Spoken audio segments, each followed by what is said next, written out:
Ujú. Y en estar trabajando con él, pues llega este capítulo que marca tu carrera profesional y personal, porque además impacta toda tu vida, que fue aquella mañana de cubrir la liberación de estas personas que estaban secuestradas y que involucra pues el hoy ya tan conocido caso de Florence Cassé e Israel Vallarta. Fíjate que si uno pudiera adivinar qué días van a ser especiales, diferentes, delicados, afortunados, porque todos los días son distintos y así son las noticias, no hay una noticia igual a otra. Pues podríamos, pero yo también digo, el hubiera no existe. No existe. Lo que te puedo decir es que para mí ese día fue una mañana más de trabajo, una más de muchísimas, de miles que hubo. Yo trabajé 10 años haciendo lo mismo todos los días. Pero justo lo que tú hablas, esta noticia que se ha convertido en algo que ha sido una bola de nieve hasta la fecha, yo también la vine conociendo con el tiempo. O sea, yo no supe siquiera la gravedad de lo que estaba ocurriendo. A mí me despiden de Televisa, ni siquiera entendí por qué, ¿sabes? O sea, me costó mucho trabajo ir entendiendo y agarrando los hilos y buscando responsables y entendiendo incluso mi papel. Fue muy complicado. Fue muy complicado, muy aleccionador, y lo que te puedo decir hoy es, ha sido un gran aprendizaje. ¿Fue una puesta en escena, Pablo? No. En cuanto a lo que te puedo decir, ahí se montó algo, no. Fue algo manipulado por las autoridades, utilizando a los medios de comunicación, pero sobre todo después reutilizándolos, ¿sabes? Porque si lo hicieron ese día, lo volvieron a hacer cuando aceptaron que eso había ocurrido un día antes de manera distinta. Y aquí lo grave es que no pasó nada.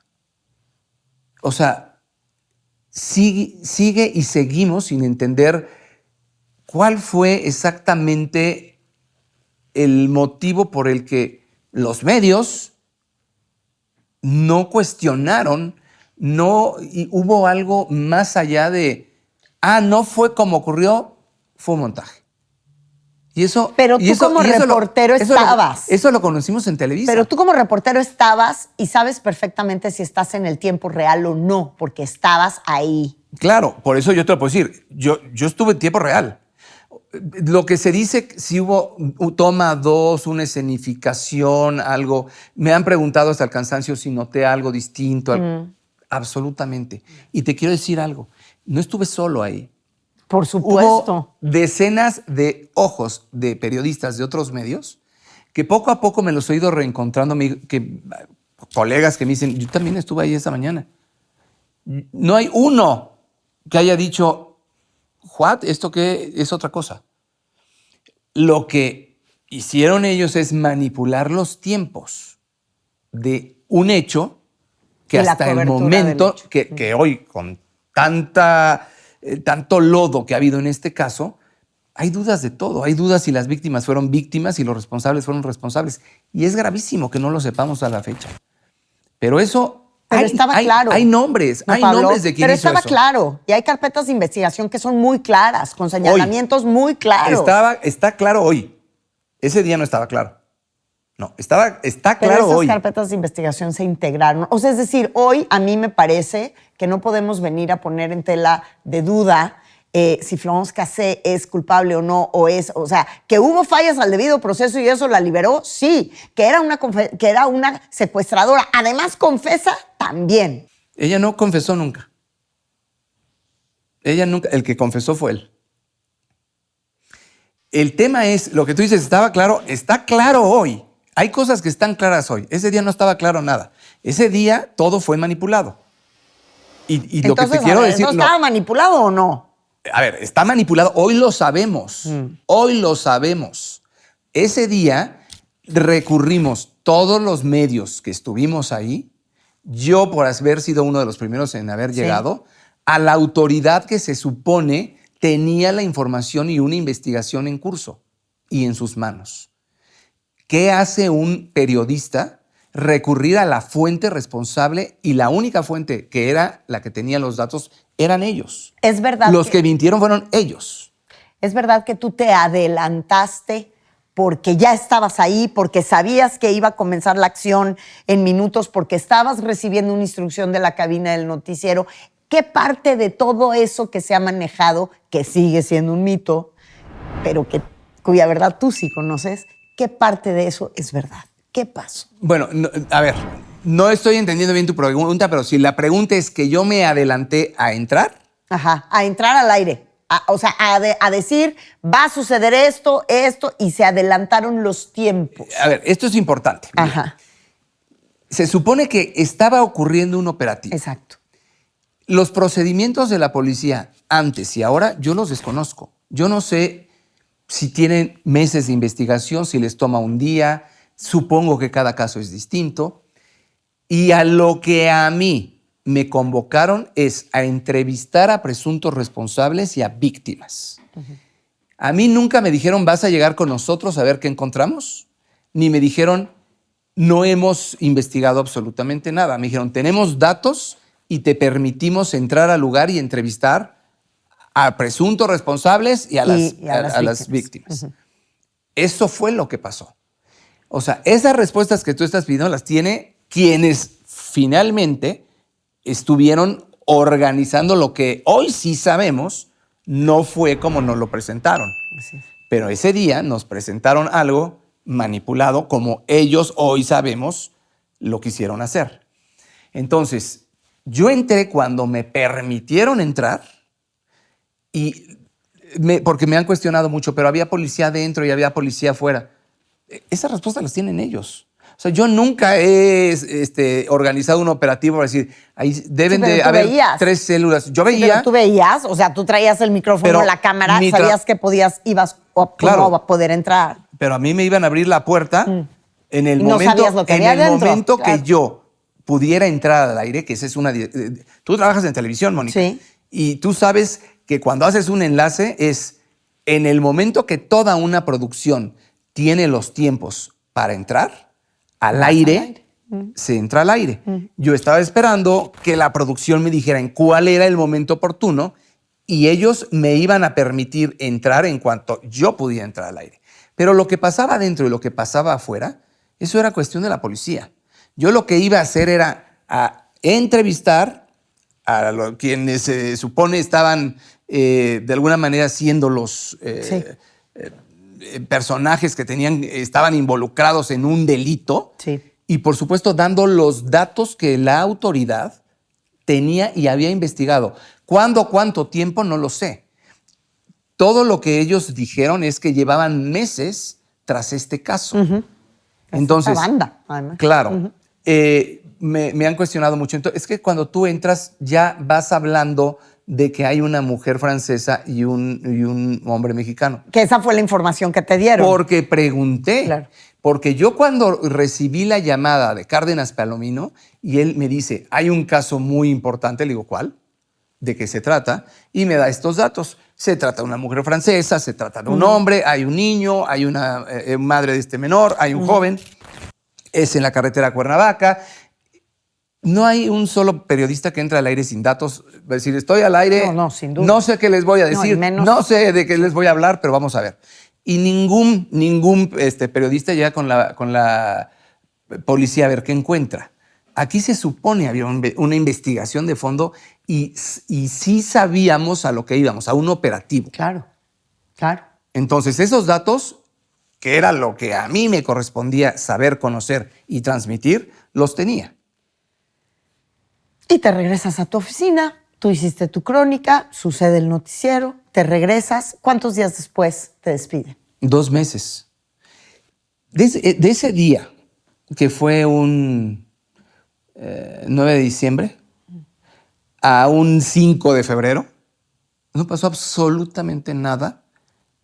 Si tú revisas los medios, hay afortunadamente memoria de electrónicos y medios impresos. Y eso se cubrió por todos lados, electrónicos, radio, televisión. Nadie no hubo nadie que reportara algo distinto. Todos reportamos lo mismo porque son los datos oficiales que nos dieron a conocer y nos permitieron entrevistar a las mismas personas. 2 meses después, la historia cambió. Pero, ¿dónde cambió? Con la entrevista de Denise. Adentro de Televisa. En Televisa, la autoridad le dice a una periodista que las cosas no habían sido como habían sido. ¿Por qué? ¿Por qué? O sea, ¿qué sabían atrás que hubo de fondo?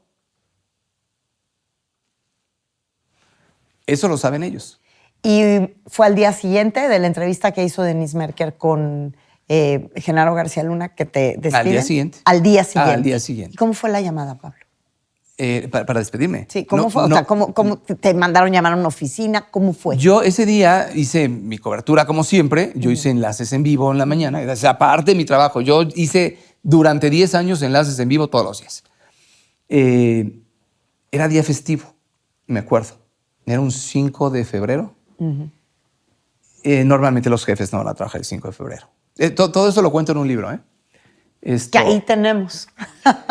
Pues sí. Me manda a llamar uno de mis jefes, Salvador Narcia. Y dije, qué raro que en día festivo, saliendo, me mandan a llamar. Pero yo voy, ¿no? Entonces, cuando yo entré a su oficina, me pasó justo ese tramo del programa donde Denise Merker le preguntaba a Genaro García Luna que eso no había sido como había sido, que la detención de la ciudadana francesa y de Israel Vallarta había sido un día antes. Y dice, efectivamente, pero se hizo una recreación a petición de los medios. Yo cuando vi eso, o sea, yo le dije, ¿de qué habla? ¿Tú la noche anterior no habías visto el No lo vi. Dije, ¿de qué habla? Lo que me sorprendió después, revisando yo el material nuevamente, es que Denise nunca le preguntó ¿qué medios? ¿Quién de qué medio? Que es una pregunta muy lógica, pues ya te están acusando. Claro. Además, si no había culpa, ¿por qué me despidieron? Entonces, bueno, para simplificarte, yo dije, no sé de qué hablan, no estoy entendiendo, cosa que realmente yo no entendía de qué hablaban. Y lo que me llamó mucho la atención, con el tiempo vas armando, es que me dijo en ese momento Amador Narcia me dijo, va a haber un conflicto diplomático. El gobierno va a tener un conflicto diplomático y Televisa tiene en duda su credibilidad. Me dijo, ¿y tú fuiste el responsable de eso? Yo dije, o sea, como si tú hubieras sido aquel que pidió. No, a ver. Ahora sí que a petición de los medios significaba yo te voy a decir Pablo una cosa. Reina. O sea, tú entendiste que así te estaban acusando. No, en ese entonces yo no entendía nada. ¿Qué periodista tiene la capacidad de irle a decir a un mando policial y le quiero ver cómo capturaron y te lo van a repetir? Y van a poner a las víctimas otra vez y las víctimas lo van a permitir y van a volver a hacer, o sea, ¿por? O sea, eso es absurdo. Y conclusión, ese fue mi último día en Televisa. No entendí absolutamente nada. Poco a poco yo empecé a atar cabos, a investigar. Y a raíz de eso, yo fui el más interesado en que eso se aclarara. Claro. Y yo puse, lo cuento en el libro, realmente todos mis sentidos y me retiré de los medios. Dije, yo quiero conocer qué pasó. Y acudí a la Comisión Nacional de los Derechos Humanos a pedir una investigación. Y me acuerdo que cuando llegué con Luis Raúl González Pérez, me dijo, mira, Pablo, este es un caso que aquí ha venido la familia, se está investigando. Lo que te quiero decir es que aquí cualquier anomalía se va a saber. La haya cometido quien la haya cometido. Le dije, eso quiero. Eso es lo que quiero. Eso es lo que necesito yo también. ¿Qué te dijo Carlos Loret Mola? Con Carlos tuve una llamada ese mismo día. Le llamé para despedirme. Y me dijo que no me preocupara, que él iba a ver qué había pasado y que me devolvía la llamada. La sigo esperando. Hoy entendí qué pasó. Obviamente, ahí había un conflicto entre dos gobiernos y Televisa claramente quería apoyar al gobierno de México. Sí, claro, porque Claramente. pues sí. Este libro que tenemos aquí, que estamos viendo, y que es el libro que les voy a enseñar, es el libro al que tanto se refiere Pablo. Para muchos, muchísimos lo hemos leído, muchos evidentemente no. El caso de Florence Cassé, mi testimonio. ¿Cuánto tiempo tuvo que pasar para que tú tomaras la decisión de escribir tu testimonio? Fíjate que yo nunca quise escribir un libro y me lo propusieron muchísimas veces en diferentes ocasiones. Después de toda, porque yo acabé teniendo un litigio contra Televisa y otro para que se investigara este caso en la comisión, salió una resolución. El único documento que existe donde la autoridad de aquel entonces reconoce que mintió se obtuvo gracias a la investigación que se hizo en la Comisión Nacional de los Derechos Humanos y viene dirigido a mí. Ese documento lo utilizó incluso Florence Cassé en su defensa. Y su abogado cada vez que daba una entrevista mencionaba este documento. Lo que nunca decía es que ese documento lo obtuve yo y que viene dirigido a mí. Está en el libro el documento. Es público, Sí, ¿eh? así es. Es público. Al paso de los años, porque en un principio quiero decirte que a mí la gente me paraba en la calle y me decía, no se vale lo que le hicieron. Recuerdo de verdad que en el súper una persona me decía, es que es absurdo lo que están diciendo, porque aparte a mí me responsabilizaron después de que ocurrió este programa que tú mencionas, hubo una reunión de procuradores y Televisa metió una nota responsabilizando al periodista y a la AFI, deslindando totalmente a Genaro García Luna, deslindándose ellos de algo que fue una cobertura más, comprando una culpa que no tenían además.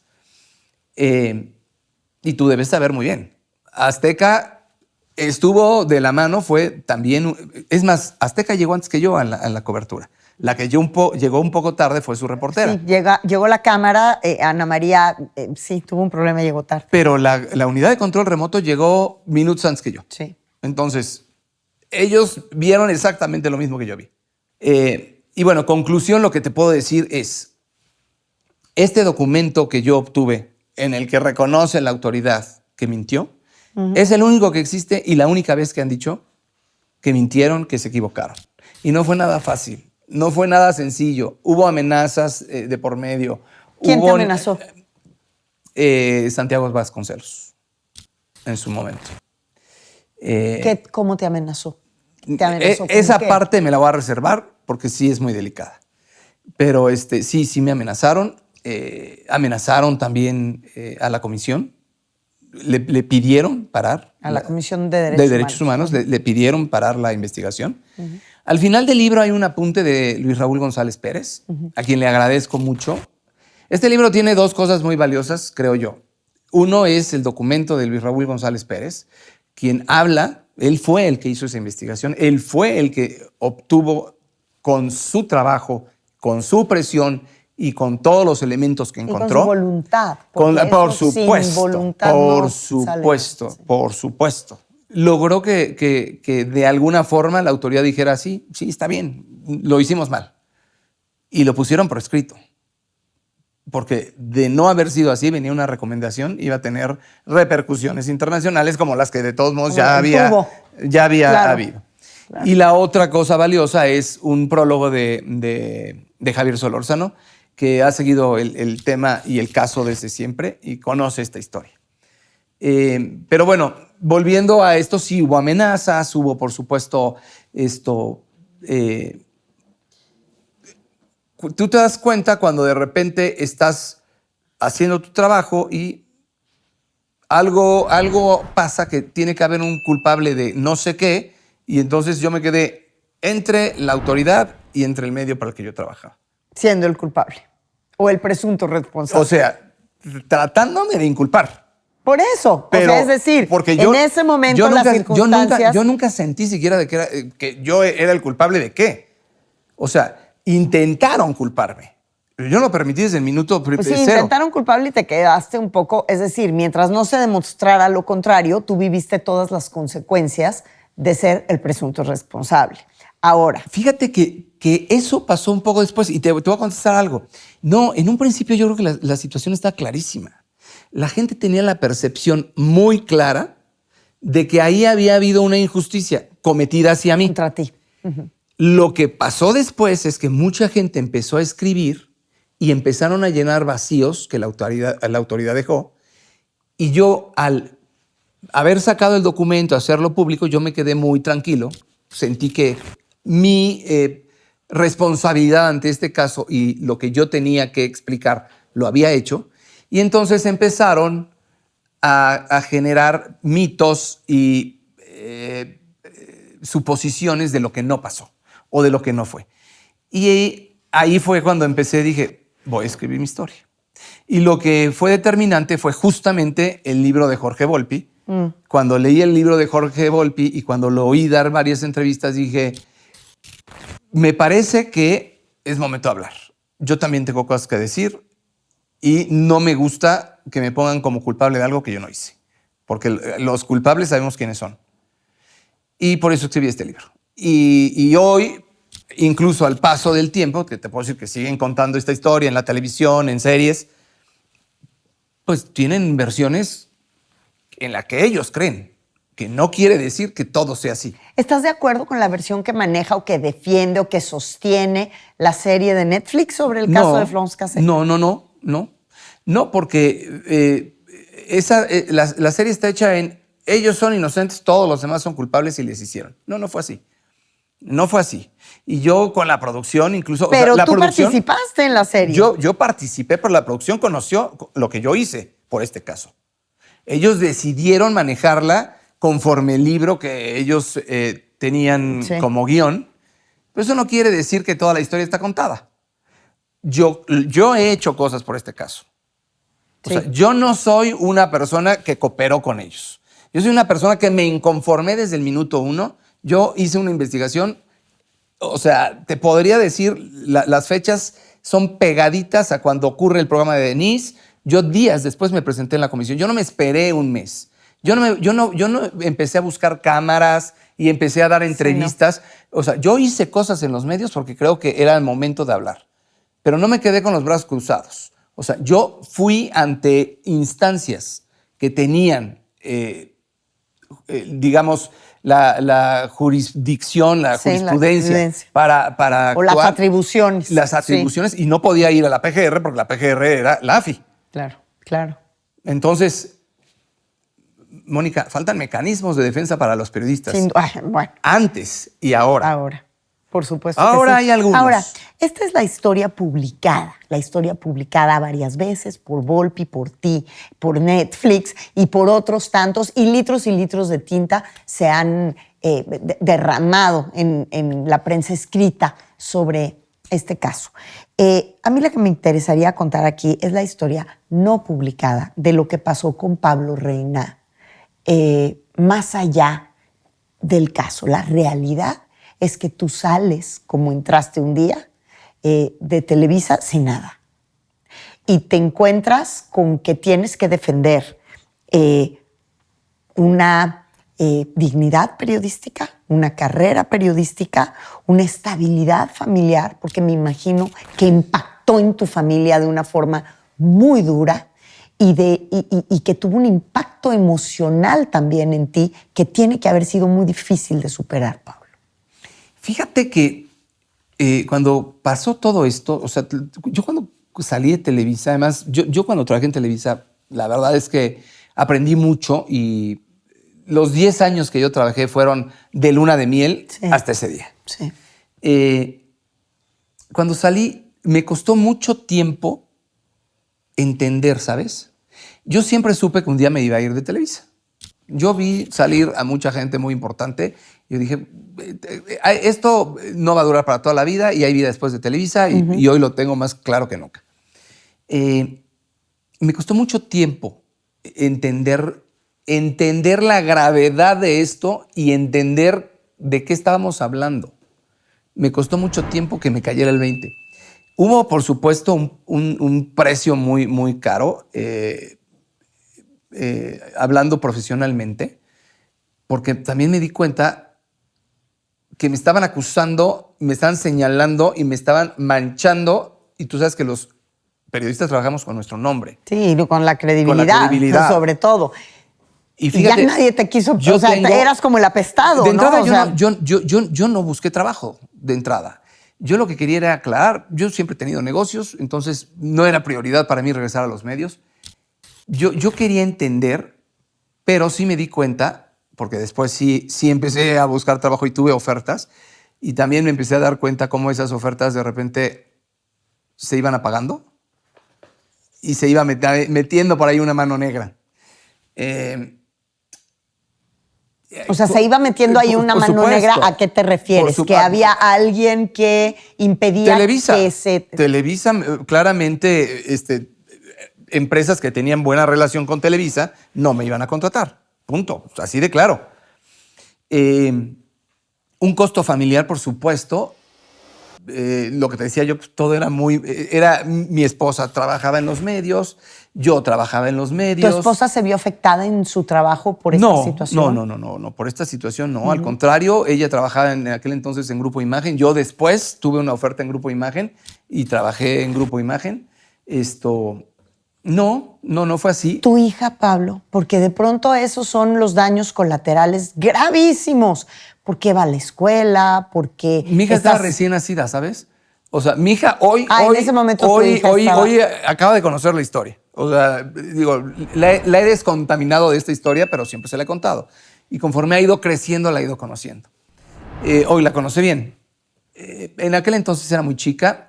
En mi familia, lo que te podría decir fue muy fuerte, pero también fue una gran oportunidad de conocer el apoyo de mi esposa, de mi mamá, de mi familia política, de conocer realmente lo importante que es la familia. Y si alguien te puedo decir que ha sido solidaria conmigo y ha tenido las mejores ideas de qué hacer y qué no hacer en muchos casos, y ha sido, digamos, mi termómetro, es mi esposa, Erika. Uh-huh. Entonces, ha sido muy valioso también darme cuenta de otras cosas. Me di cuenta también del valor de los amigos. Te podría hablar horas de muestras de gente del medio y del no medio con quien ni siquiera tenía yo a veces mucho trato. Las muestras de solidaridad que tuve fueron increíbles. Eso no tengo con qué pagarlo. Eso fue muy afortunado. Y eso me dio mucha fuerza y la verdad es que lo agradeceré siempre. Pero sí me imagino que tiene que haber habido días. Tú, por supuesto, a ti tu motor, creo que lo que te levantó y tu motor fue necesito que se sepa la verdad por mi dignidad. Pero hoy me encabrono todavía cuando oigo que dicen cosas. Claro. O sea, cuando digo, a ver, o sea, lo he explicado. ¿Qué más necesitas? Tienes que, o sea, no, y es como... Pero mira, a ver, ¿qué me pasó? Sí te puedo decir. De repente, yo primero no entendía nada y yo trabajaba de las 5 de la mañana a las 11 de la noche. Entonces yo lo que quería era descansar. Yo cuando salí de Televisa dije, voy a descansar. Y mi hija está chiquitita, entonces me dediqué a descansar. Me duró muy poco porque este tema empezó a crecer como una bola de nieve. Y entonces ya me empecé a preocupar. ¿Qué me pasaba? Yo siempre he sido de sueño ligero. De repente llegaba Erika al estudio y me decía, ¿qué haces? Le digo, estoy buscando información. Me decía, ¿ahorita? Le digo, ahorita. La quiero saber ahorita. Ahorita obsesivo. Se me ofrece. Pues despertaba yo en la noche, en el día trabajaba yo en mis negocios. Pablo. ¿Sabes qué? Yo creo que sí. En su momento, a mí nunca me ha gustado que me vean ni tirado. Yo no soy pero una eres persona un ser humano y te pasó una planadora por encima. Sí, pero yo no la vi venir. Yo no me di cuenta. Es lo único que te puedo decir. Yo no me di cuenta. Y además, yo soy muy práctico. Si hoy se acaba esto, mañana viene otra cosa. Lo que no entendía era justo lo fuerte que iba a ser este caso y lo fuerte que se estaba convirtiendo. Entonces, lo que te decía es, a mí nunca me ha gustado que nadie me vea ni derrotado y yo no soy una persona que se derrota fácil. Yo ante la derrota me crezco y busco soluciones. Y eso fue lo que empecé a hacer. Creo que sí me deprimí, pero creo que no lo noté tampoco, ¿sabes? Entonces, a mí cuando alguien me decía... Cuando uno se deprime, lo nota, créeme. Yo no, sí te lo puedo decir. A mí sí me decía, Erika me decía, es que yo creo que estás deprimido. Y yo le decía, no. Y a mí siempre que me decían, ¿cómo estás? Bien. O sea, bien. Yo decía, yo estoy bien. Sí creo que sí. Hubo momentos en los que me deprimí. Hoy lo notaría más fácil. Hoy ya el caso para mí ya tiene otra dimensión. Es otro tema. Ya hay muchas cosas que las digerí. Lo que sí, hubo un momento que dije, yo no quiero ser el reportero del caso. Hoy tengo claro que me convertí en el reportero del Pues sí, caso. ni modo. Pero no fui el único que estuve ahí. No pasa nada. Hoy es parte de mi historia. Lo he explicado muy bien. Estoy muy orgulloso de lo que he hecho, de cómo lo sobrellevé, de cómo lo saqué adelante. Muy contento de haber regresado a los medios. Muy agradecido, por ejemplo, con quienes son mis jefes hoy, de que hayan creído en mí, de que me conozcan y sepan quién soy. Porque yo te voy a decir una cosa, llevo 20 y tantos años trabajando en esto. Yo no le he dado un dolor de cabeza a nadie de las personas que me ha contratado. O sea, yo nunca he falseado una información. Nunca. Ni ese día.